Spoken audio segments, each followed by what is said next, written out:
It was a cold night, and the lights of bustling New York City illuminated the streets with their vibrant glow. Michelle Johnson, a black woman and billionaire, stood in front of the store she had built with so much effort over the years. This was no ordinary store. It was the flagship of elite couture luxury, an empire she had built from scratch, brick by brick, and that now symbolized her life's journey. Every detail of that facade represented her path, a trajectory of overcoming obstacles and achievements, especially as a black woman in the United States. Michelle recalled every step taken, the long hours of work and sleepless nights, always driven by an inner force that guided her toward success in a market that was often unprepared for a woman like her. Elite couture luxury was not just a fashion store, it was a billion-dollar empire in the world of luxury, a reference point for those seeking elegance and sophistication. That night, however, something inside Michelle was different. She felt a restlessness she couldn't put into words. The shine of the windows and the glamour that had always enchanted her seemed dull, distant from her inner reality. There was an anguish, a feeling that something very important was out of place. Dressed simply, in a basic coat and jeans, she didn't draw the attention of passers-by, and that was intentional. That night, Michelle didn't want to be recognized as the powerful businesswoman and billionaire who commanded an empire. She wanted to feel and observe what was happening around her store without being seen. After all, the rumors that had reached her about the treatment given to customers disturbed her deeply. If this story has kept you hooked so far, it's a good time to subscribe to the channel. That way, you won't miss any upcoming content. Let's continue following Michelle's journey together.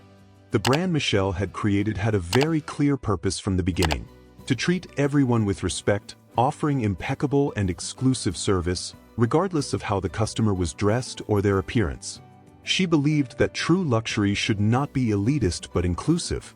But recently, reports from customers who felt disregarded, neglected, and even humiliated began to accumulate. Each of these accounts reached Michelle like a blow to her principles, to everything she had built. It wasn't just a business for her. It was personal, deeply personal.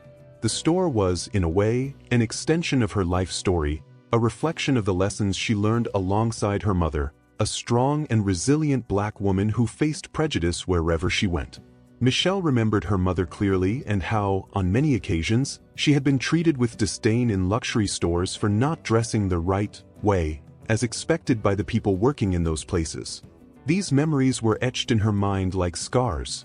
Her mother, a woman who always demonstrated dignity even in the face of adversity, was the great inspiration for Michelle to create a brand accessible to all who wanted to experience the best of luxury without being judged by their appearance.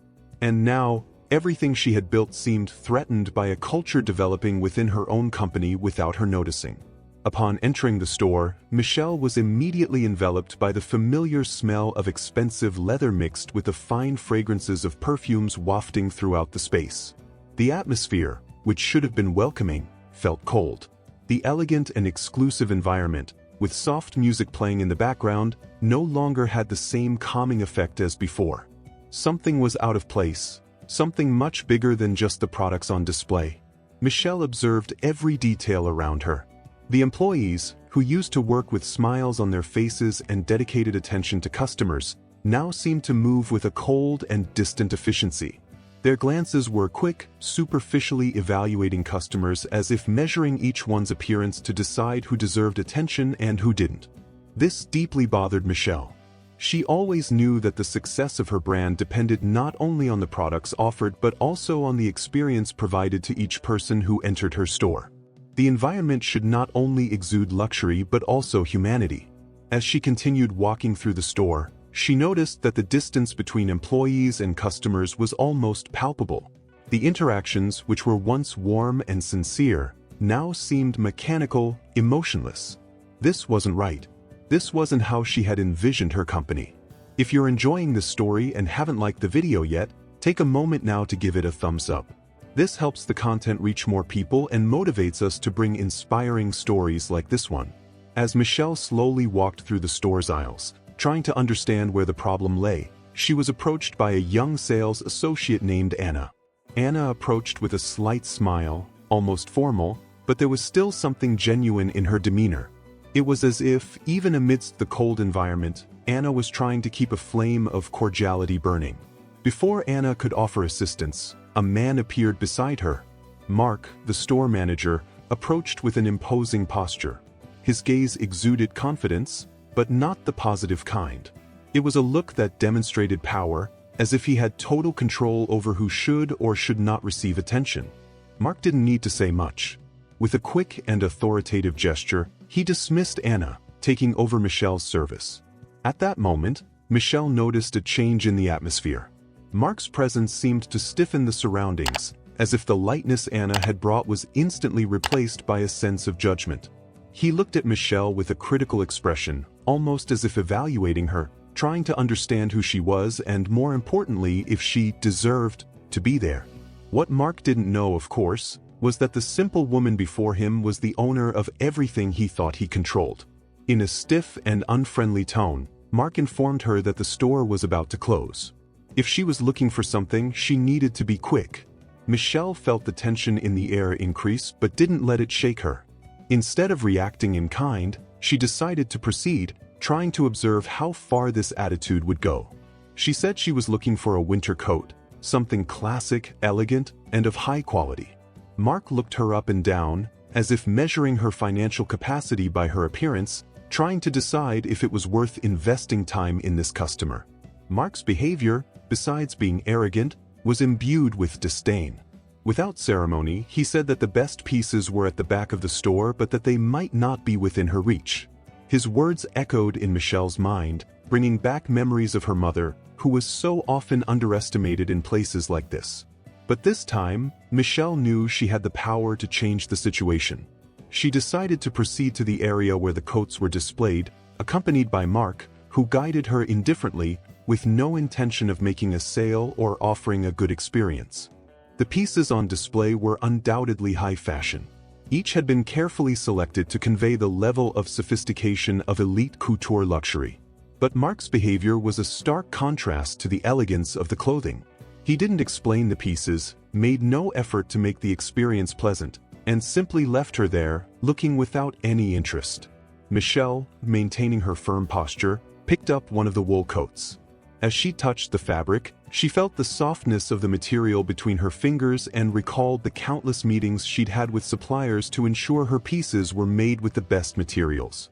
That coat, in particular, was exactly what she expected from her brand, but Mark's behavior was overshadowing the brilliance of the moment. Determined to purchase the coat, Michelle noticed the slight smirk of disdain forming on Mark's face, as if he doubted her ability to pay for it. She maintained her calm and serene demeanor. She said she didn't need to check the price and asked him to process the purchase. At that moment, something inside her changed. She was no longer there just to observe. She was determined to discover how deep the problem ran in her store and how the company culture had changed so dramatically without her noticing. The next day, Michelle returned to her office in the central building of elite couture luxury. Sitting behind her large glass desk, she gazed out the enormous window that offered a privileged view of the city. Michelle had always loved that office because it symbolized everything she had achieved through hard work and perseverance. That morning, however, the feeling was different. She was there not to celebrate success but to make a difficult decision. She knew she could no longer ignore the signs. The behavior she had witnessed the night before was not an isolated incident. It was a reflection of something bigger infiltrating her company, and she needed to act quickly before it compromised everything. She called her assistant, Beatrice, a trusted woman who had been by her side for many years. She asked her to schedule a meeting with Mark, the store manager, for the next day. Michelle knew this meeting would be crucial. She wanted to see how Mark would behave without knowing he was being observed by the company's owner. The plan was simple: confront him directly about what had happened and, at the same time, assess whether that attitude was part of something even deeper within the company's culture.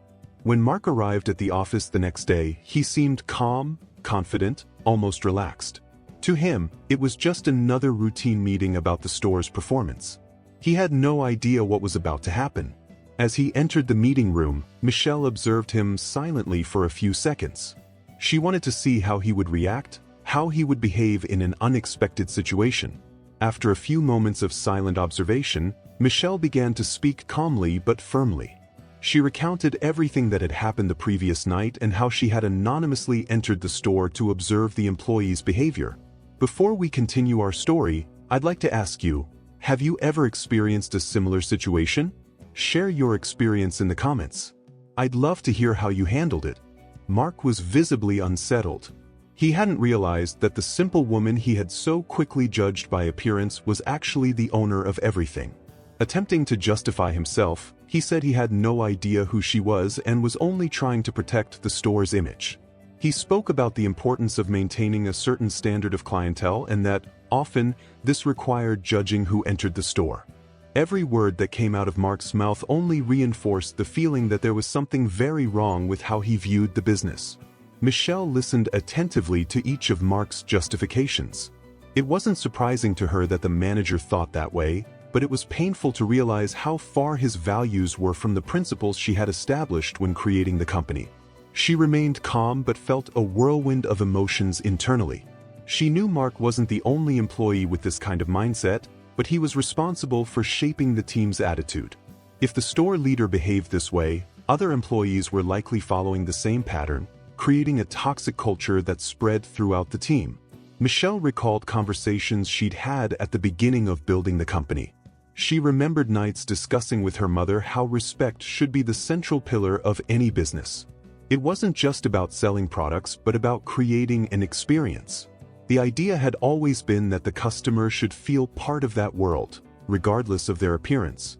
Michelle's vision was never to create inaccessible luxury but to bring people in, making them feel special without pushing them away through preconceived judgments. Hearing Mark talk about customer standards, she felt there was a total disconnect from what she had always believed. She realized it was time to intervene. She could no longer allow this type of mentality to infiltrate the company she had built with so much love and dedication. When Mark finished speaking, Michelle took a deep breath and, in a firm voice, explained that his mindset was completely misaligned with the values of elite couture luxury. She pointed out that true luxury is inclusive and that judging people by their appearance was the opposite of what the company should represent. With each word Michelle said, Mark shrank further into his chair. He began to grasp the gravity of the situation but still tried to defend himself, stating he was only protecting the store's reputation. However, Michelle was unequivocal. She knew that to change the company culture, she needed to start at the top, and Mark was the reflection of everything that was wrong. She informed him, without beating around the bush, that he was no longer part of the company. The silence that followed was heavy but necessary. Michelle knew that difficult decisions like this had to be made for the transformation to be real. At the end of the meeting, Mark left the office without saying a word, aware that his arrogance had cost him his job. With Mark gone, Michelle made another important decision that same day. She decided to promote Anna, the sales associate who had been interrupted by Mark during the service. Anna had always shown respect and attention to all customers, regardless of their appearance.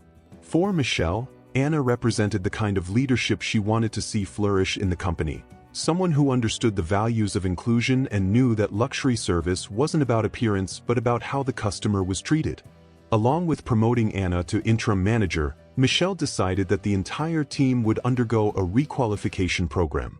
This program would be intensive, focused on re-educating employees about the true meaning of the brand.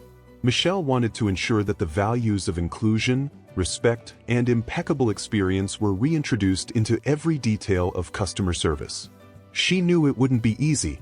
Many of the older employees were accustomed to an elitist mindset, and that wouldn't change overnight. But Michelle was determined to make her vision prevail. The transformation journey was just beginning, and it wasn't easy. In the first weeks of the requalification program, Michelle encountered resistance from the more senior employees. Charles, one of the store's most experienced salesmen, couldn't accept the idea that all customers should be treated the same way. He believed that exclusivity was what maintained the brand's prestige and that if they started treating everyone equally, elite couture luxury would lose its identity. To him, the real customers were those who displayed financial power, and the rest shouldn't be prioritized. Michelle, however, had a different vision. For her, luxury was in the details. in how each customer was welcomed and treated with dignity. She knew that customer loyalty didn't depend solely on the product they purchased but on how they felt inside the store.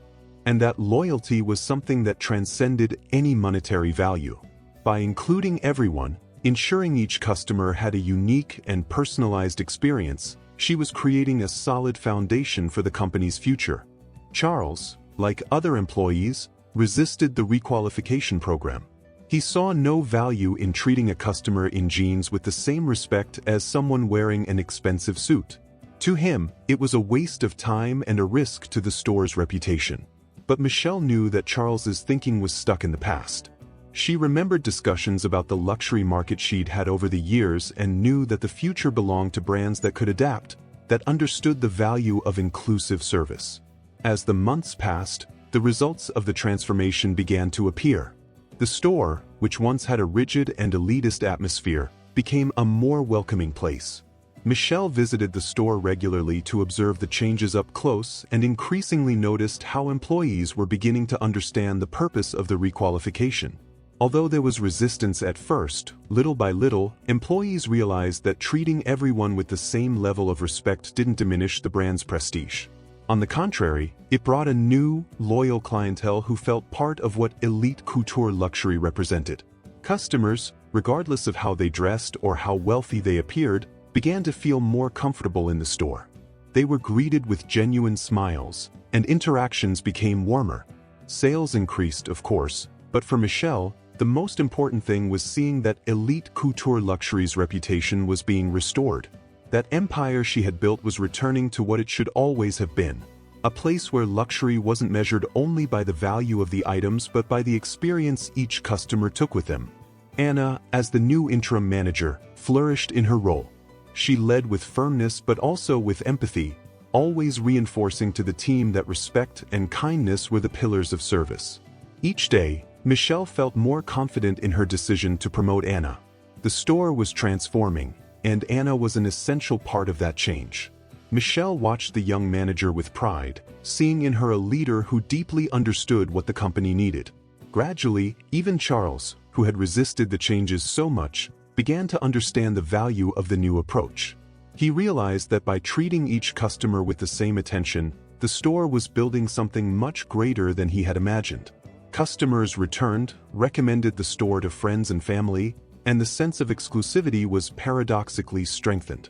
Charles, initially reluctant, began to adopt the new philosophy, recognizing that Michelle had made the right choice by implementing the requalification program. One afternoon, Michelle was in the store, discreetly observing the movement.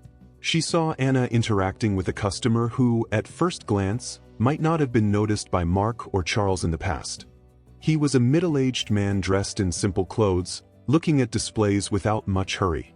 Anna approached with a welcoming smile, offering assistance.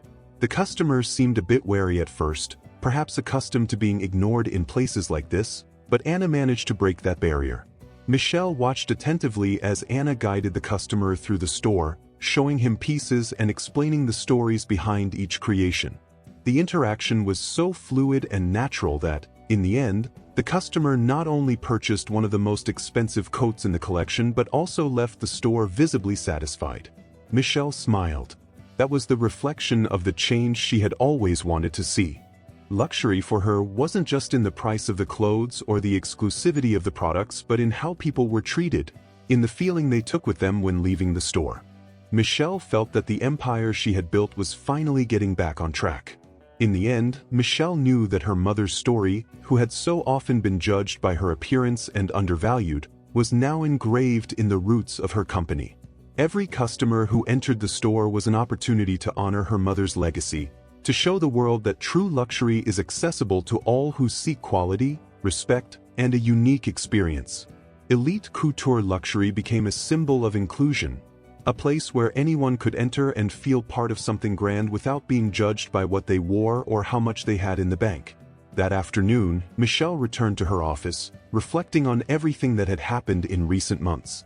What had begun as a simple anonymous visit to her own store had transformed into a journey of personal and professional transformation. She had learned that to change the world around her, it took courage to confront what was wrong, even if it meant changing something she had created herself. It wasn't easy, but it was necessary. Michelle looked out over the city through her office's large window, and for a moment, felt the peace she hadn't experienced in a long time. She knew the work wasn't finished, that there was still much to do, but she felt she was on the right path. And that, in itself, was already a great victory. By building a company that reflected her values, she was not only creating a legacy for herself but also helping transform how people viewed luxury, respect, and the value of every human being.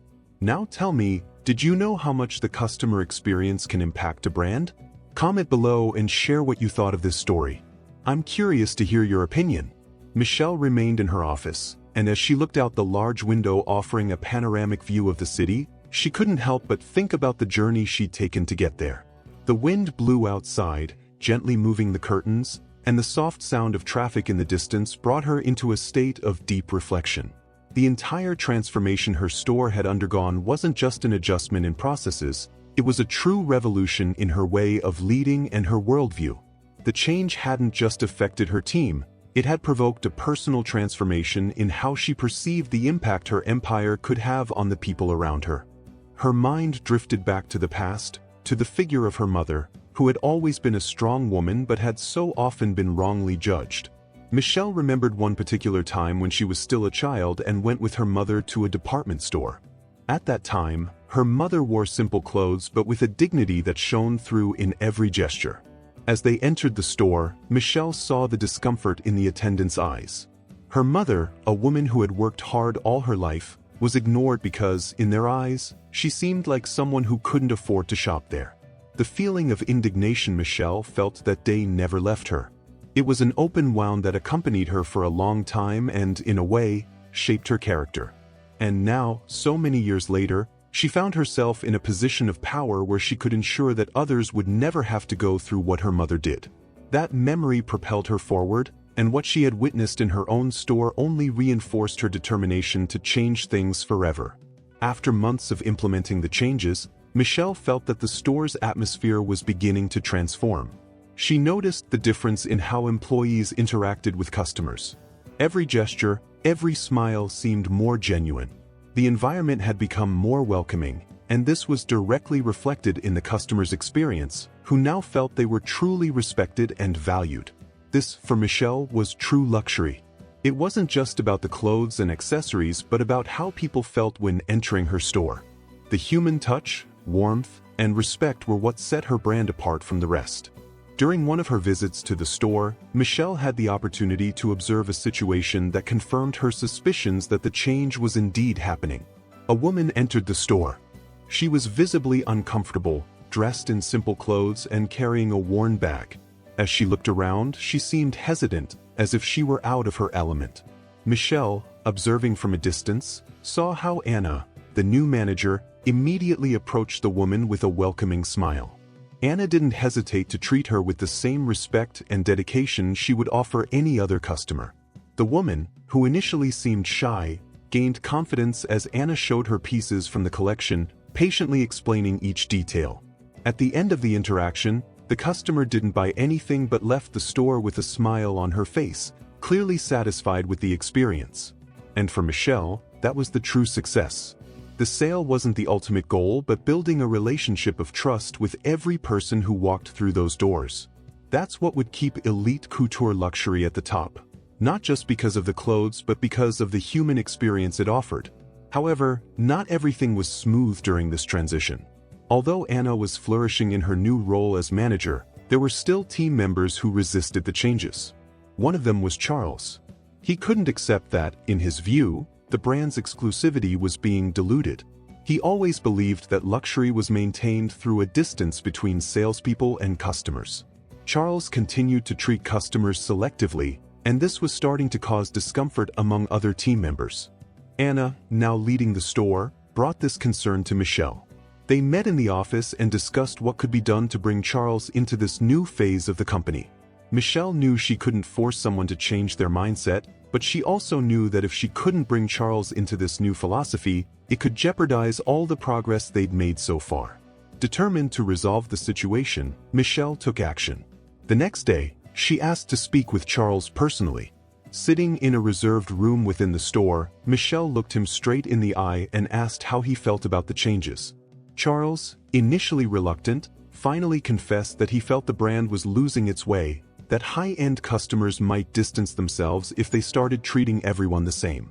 He didn't understand that the real differentiator was offering an impeccable experience to anyone, regardless of how they were dressed or how much they appeared to be able to spend. Michelle listened attentively, and instead of confronting him directly, decided to share something very personal. She told the story of her mother, how she had been scorned so many times in luxury stores, and how that had affected Michelle's view of the true value of a shopping experience. She explained that elite couture luxury was created with the goal of never repeating that kind of treatment. When Charles heard the story, something inside him seemed to change. He had never thought about the impact his actions could have on people. For him, selling was the focus, but for Michelle, the experience was what left lasting impressions. That conversation opened Charles's eyes, and although he still had a long way to go, it was the first step toward a real change in his way of working. He began to realize that Michelle's philosophy, although different from what he was used to, was exactly what the company needed to stand out in such a competitive market. He committed to trying to adopt a new attitude, and gradually he adjusted to the changes. From that moment on, things began to align even more within elite couture luxury. Anna continued to lead with sensitivity, and Michelle realized she had found the right person to carry her vision forward. The store thrived, and the new philosophy of inclusive service began to be talked about throughout the city. Customers commented on how well they were treated at elite couture luxury, and this brought a wave of new customers who sought not only high-fashion clothing but the unique experience of feeling part of that world. One afternoon, a group of tourists entered the store. They came from different parts of the world and were in New York City to explore the city and its attractions.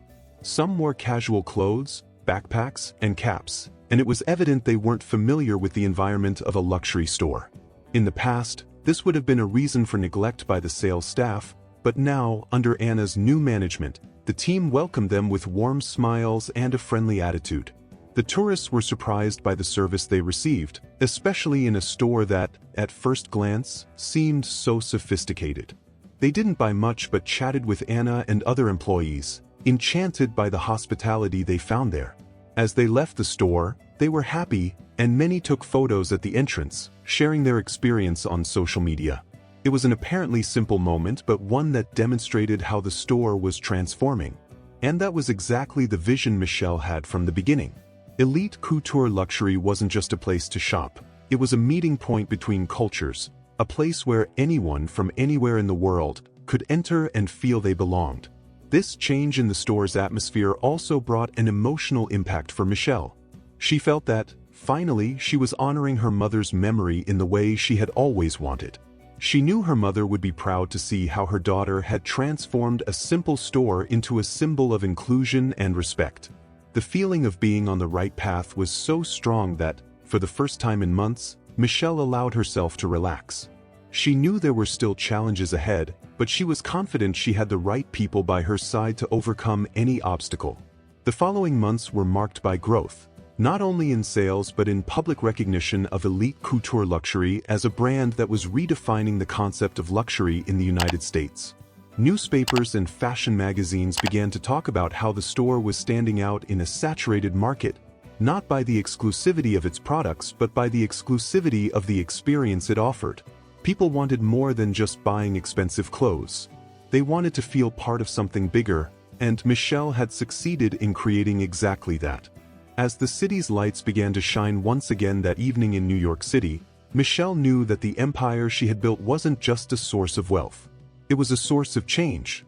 It was living proof that the true power of a brand lay in how it treated people, in how it impacted lives.